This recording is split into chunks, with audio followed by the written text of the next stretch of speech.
के शुरू करते हैं अपनी एक ब्यूटीफुल सी जर्नी। अगर बात की जाए दिल्ली से केदारनाथ किस तरीके से पहुंचा जाए, तो सबसे पहले मैं आपको ये बताना चाहती हूँ कि दिल्ली से केदारनाथ की डायरेक्ट बस या ट्रेन अवेलेबल अभी नहीं है। उसके लिए सबसे पहले हमें दिल्ली से हरिद्वार या फिर ऋषिकेश पहुंचना होता है। उसके लिए आपके पास 3 ऑप्शन होते हैं। एक है आप अपनी कार से जा सकते हैं, आप बस से जा सकते हैं, ट्रेन से जा सकते हैं, या फिर चौथा ऑप्शन हो गया आपके पास फ्लाइट का। तो सबसे पहले हमने बस पकड़नी थी।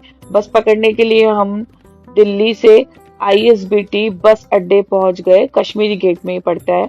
और यहाँ पर सबसे पहले हमने अपनी बस जो ऑनलाइन बुक कर रखी थी, आप भी अगर जा रहे हैं तो ऑनलाइन बस बुक कर लीजिए, जिससे आसानी से टिकट मिल सकती है आपको। टिकट का जो प्राइस था वो 250 से 700 रुपए पड़ रहा था, और जो इसका डिस्टेंस था वो अप्रोक्स 230 किलोमीटर से लेके 250 किलोमीटर पड़ा। हमने वॉल्वो लक्ष्मी हॉलीडेज की बस बुक की, तो बहुत ही लग्जरियस बस थी। तो दिल्ली से हरिद्वार जाने की जो ड्यूरेशन है वो 5 से 7 घंटे लगने वाले हैं। और जो बुकिंग की बात रही, बस बुक कैसे कर सकते हैं, आप ऑनलाइन कर सकते हैं। रेड बस से UPSRTC ऑफिशियल साइट पर जाकर बुक कर सकते हैं। दूसरा ऑप्शन ऑफलाइन रहता है। ऑफलाइन में हम कश्मीरी गेट काउंटर से बस बुक कर सकते हैं। और ये देखिए, अभी हम पहुंच गए हैं हरिद्वार, और हरिद्वार में पहुंचते ही सुबह 4 बजे की हमको यहाँ से बस हमने पहले ही ऑनलाइन बुक कर रखी थी। और आपको ये ध्यान रखना है कि जो ये बस हरिद्वार से सोनप्रयाग तक जाती है, ये सुबह 7 बजे तक ही आपको अवेलेबल मिल पाएगी। इसलिए हो सके तो ऑनलाइन आप टिकट पहले ही बुक करा लो।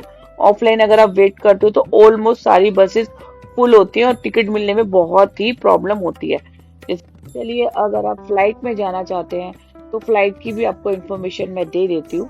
क्योंकि जो फ्लाइट है वो दिल्ली से देहरादून तक की ही आपको मिल पाएगी, जिसमें आपका 2000 से 4000 रुपए पर पर्सन किराया रहने वाला है। और उसके बाद देहरादून से गौरीकुंड तक आपको कैब बुक करनी पड़ेगी, जो कि 4000 से लेके 6000 तक उसका किराया पड़ेगा। चलिए, अब सबसे पहले मैं आपको बता देती हूँ कि इस पूरी ट्रिप में अप्रोक्सीमेट पर पर्सन का खर्चा कितना आने वाला है।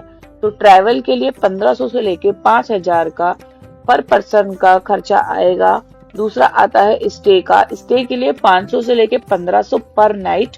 एंड उसके बाद हम फूड पर आ जाते हैं। फूड के लिए 200 से 400 रुपए पर डे पड़ने वाला है। पोनी या हेलीकॉप्टर के लिए 2500 से 4000। तो टोटल 3 से 4 दिन की ट्रिप में 5000 से 12000 पर पर्सन का खर्चा आने वाला है, जो कि डिपेंड करता है आपके कंफर्टेबल लेवल पर।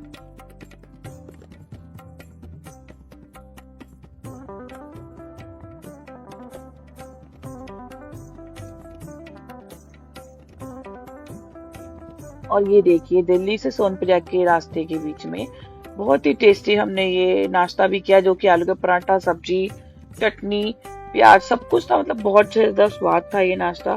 आप भी जाओगे तो यहाँ पर जरूर रुकना। यहाँ पर बस रुकती है, तो आप ये जरूर खाना। ये बहुत ही सिंपल, सादा और टेस्टी फूड था, जो कि बहुत ही जायकेदार था।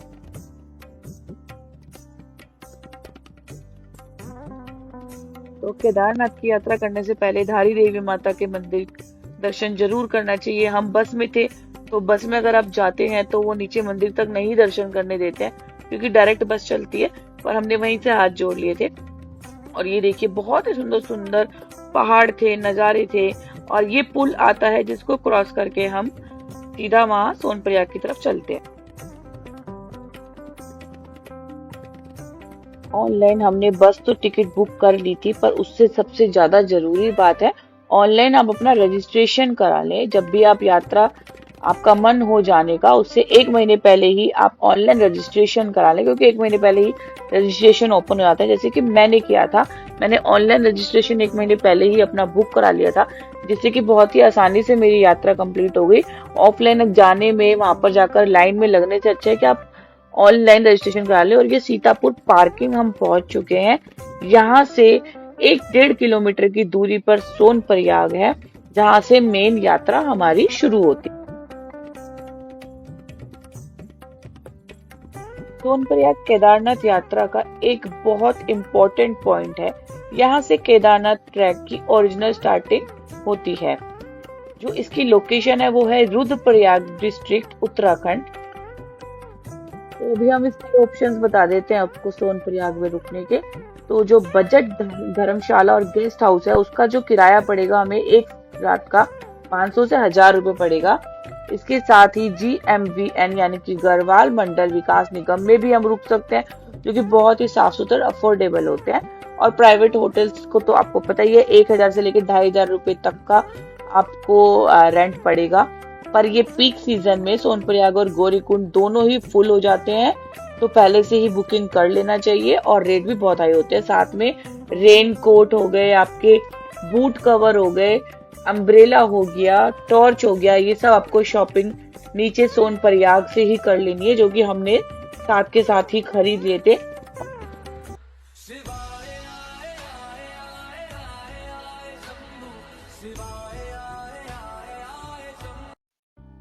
और साथ में ही बहुत ही डिलीशियस फूड्स भी आपको खाने को मिलेंगे सोनप्रयाग में। देखिए यहाँ पर सोनप्रयाग में आप इमेजिन कर सकते हो कि मोमोज मिल रहे थे और बहुत ही टेस्टी थे। तो यहाँ पर मोमोज और गर्मा गर्म चाय पी हमने।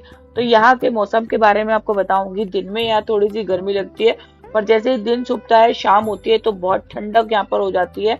आप देखोगे मैंने शॉल ओढ़ रखी है और साथ में गर्मा गर्म मोमोज हम खा रहे हैं। तो यहाँ पर हम रात को रुके थे और रात को रुकने के बाद अगले दिन सुबह सुबह हम 2-2:30 बजे हम तैयार हो गए थे गौरीकुंड पहुंचने के लिए। क्योंकि जितना ज्यादा लेट आप निकलोगे रास्ते में आपको उतना रश मिलने वाला है। अगर आप लेट उठते हो तो 3 से 4 घंटे आपको गौरीकुंड पहुंचने में ही लग जाएंगे। ये देखिए हम बिल्कुल रेडी हो गए थे 2-2:30 बजे, पर हुआ क्या, बहुत ज्यादा तेज बारिश हो गई थी। क्योंकि यहाँ का मौसम एकदम से बिगड़ जाता है, उस बारिश की वजह से हमें थोड़ा सा वेट करना पड़ा। पर जैसे ही बारिश बंद हुई और हम निकल लिए, और सुबह के 4 बजे हम यहाँ से निकले हैं। और यहाँ से आप शटल सेवा ले सकते हो। शटल सेवा 50 रुपए में आपको पहुंचा देती है गौरीकुंड। और अब हम आ चुके हैं गौरीकुंड, और यहाँ के नज़ारे बहुत ही ज्यादा प्राकृतिक और सुंदर। अब सबसे मुश्किल और सुंदर हिस्सा आता है, जो कि है गौरीकुंड से केदारनाथ का 16 किलोमीटर का ट्रैक। ये ट्रैक आप 3 तरीकों से कर सकते हो। सबसे नंबर 1 पे आता है वॉकिंग, फ्री लेकिन टफ है, 6 से 10 घंटे लगते हैं। दूसरा ऑप्शन आता है पोनी या फिर घोड़ा खच्चर, 2500 से 3500 तक चार्ज करते हैं। और तीसरा ऑप्शन आता है हेलीकॉप्टर, जो कि फाटा, सिरसी, गुप्तकाशी से मिलता है। इसका भी किराया 2500 से 4000 पर पर्सन पड़ता है, जो कि वन साइड में है।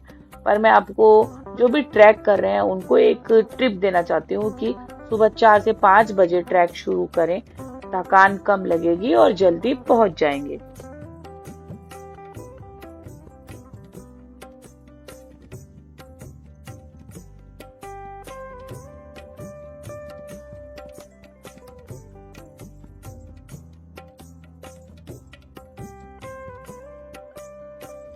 तो गौरीकुंड से जैसे ही हम आगे निकलते हैं, बहुत ही बिच्छी बिच्छी गलियां आएंगी। उन गलियों को पार करते हुए हमें आगे पहुंचना है। और सबसे पहला जो पड़ाव आता है केदारनाथ यात्रा का, वो आता है तप कुंड। ये कुंड इतना पवित्र है, कहते हैं इस कुंड में स्नान करने से आपको शारीरिक और मानसिक शांति प्राप्त होती है और बहुत ही प्यारा और बहुत ही सुंदर महसूस होता है। तो जब भी आप केदारनाथ यात्रा पर आ रहे हैं, सबसे पहले आप इस सप्त कुंड में स्नान कीजिए। और ये जो कुंड है, इसका जो जल है, जो पानी है, वो गर्म स्रोत है। और गर्म आप इसमें नहाओगे तो ठंडा नहीं लगेगा, गर्म लगेगा। ये मंदाकिनी नदी यहाँ बह रही है। सबसे पहला पड़ाव ये शुरू हो चुका है हमारी केदारनाथ यात्रा।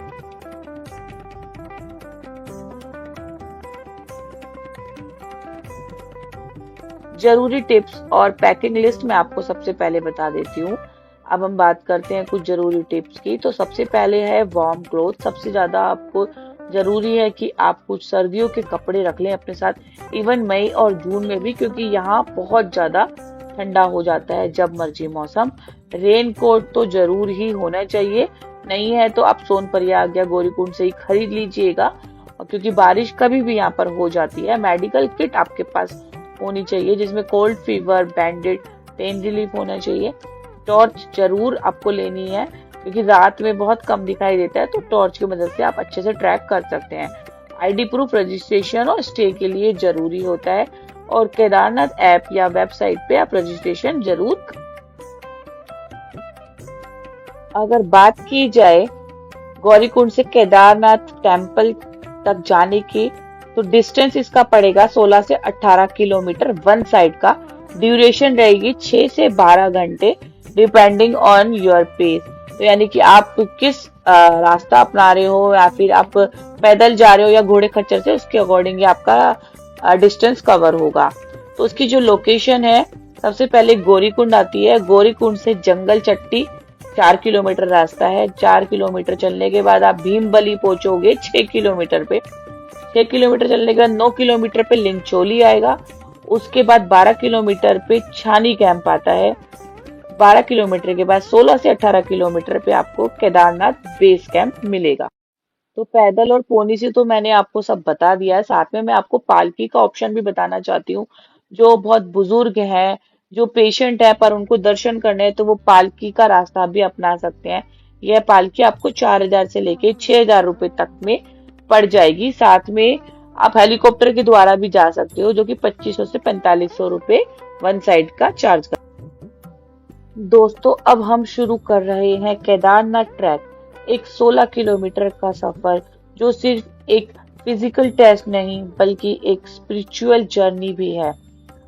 हर एक कदम के साथ हमको थोड़ी थकान मिलेगी, लेकिन शिव भक्ति और पहाड़ों की शांति सब कुछ भुला देती है। रास्ते में जंगल चट्टी, भीमबली, लिंचोली जैसे पिट स्टॉप्स मिलते हैं, जहां आप रेस्ट कर सकते हैं, चाय पी सकते हैं और लोकल से मिलके ये यात्रा और यादगार बना सकते हैं। ये ट्रैक ना सिर्फ आपकी शरीर की परीक्षा करता है, बल्कि आपकी आत्मा को भी शुद्ध करता है। और अब बात करते हैं वहां पर मिलने वाले खाने की। तो ये देखिए, ये हमने GMVN विकास मंडल से हमने ये थाली खरीदी थी, जो कि बहुत ही साफ शुद्ध और बहुत ही अच्छा भोजन था।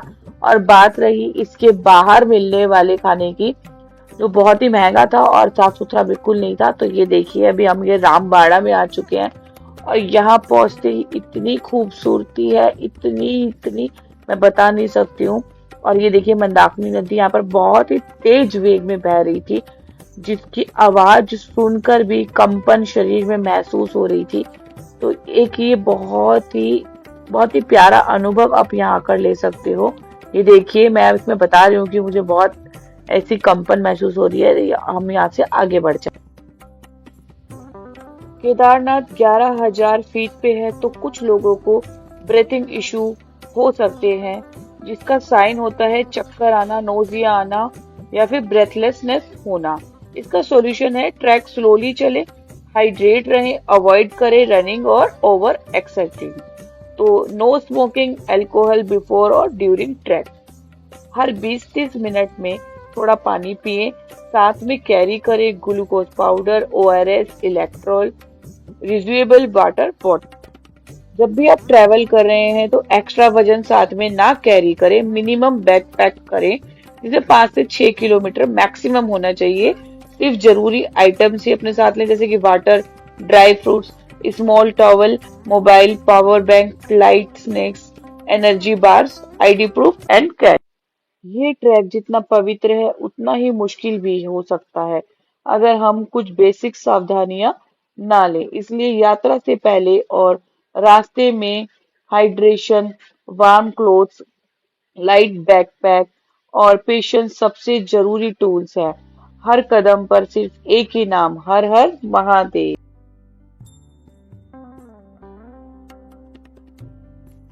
12 ज्योतिर्लिंगों में से एक केदारनाथ मंदिर कहलाता है। कहा जाता है कि पांडवों ने यह भगवान शिव की तपस्या की थी। प्रेजेंट स्टोन टेम्पल आदि शंकराचार्य ने 8वीं सेंचुरी में बनवाया था। मंदिर के पीछे ही आदि शंकराचार्य जी की समाधि स्थल भी है।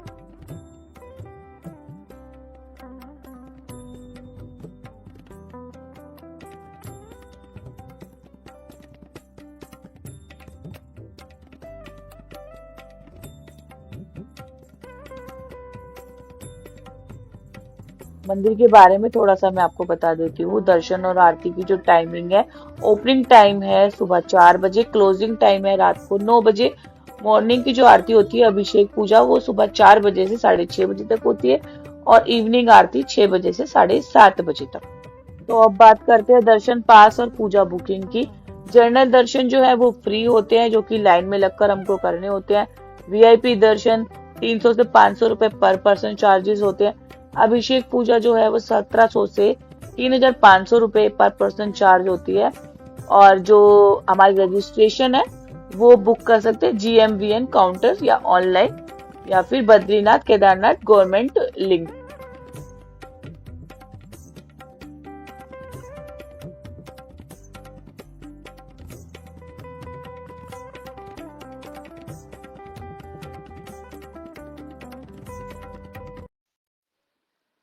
दोस्तों, अब हम पहुंच चुके हैं केदारनाथ धाम, एक ऐसा स्थान जहां हर सांस में भक्ति बस जाती है।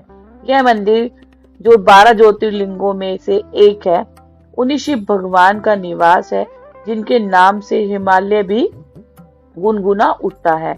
मंदिर के सामने खड़े होकर जो शांति मिलती है, उसे शब्दों में बयां करना मुश्किल है। भक्तों के हर हर महादेव के जाप, हवाएं और बर्फ से ढका हुआ ये मंदिर सब मिलके इस यात्रा को जीवन भर के लिए यादगार बना देते हैं। भगवान केदारनाथ के दर्शन करने के बाद हमें त्रियुगी नारायण मंदिर जरूर जाना चाहिए, जो कि सोनप्रयाग से 12 से 14 किलोमीटर दूर पड़ेगा। और इसकी जो यात्रा है वो हम शेयर जीप या प्राइवेट टैक्सी से कर सकते हैं, जो कि सोनप्रयाग से 100 से 300 रुपए पर पर्सन चार्ज होता है।